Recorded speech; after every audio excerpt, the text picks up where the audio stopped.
The Renaissance is defined by the humanist ideals and the humanist value, the humanist movement.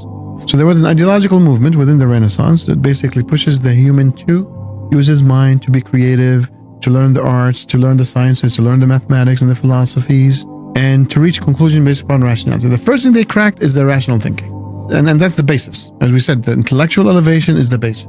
And then bit by bit, they got to the, let's say, the age of Reformation and the scientific revolution, and they start pushing back on tyranny. Tyranny of the church first and the tyranny of the monarchy later. So that's where the Reformation happened. The Reformation is basically when Martin Luther and the Protestants pushed back on the church, saying we need to now read the Bible on our own and make conclusions on our own.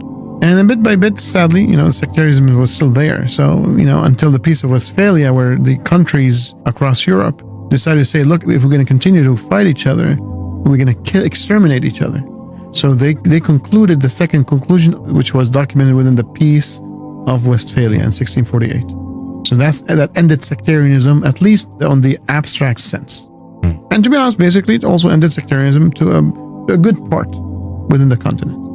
And the last but not least basically came after 1648 is Jean-Jacques Rousseau and John Locke, Montesquieu, and Voltaire. And they pushed for a representative government and a social contract instead of basically like a government that rules by absolute terms, right?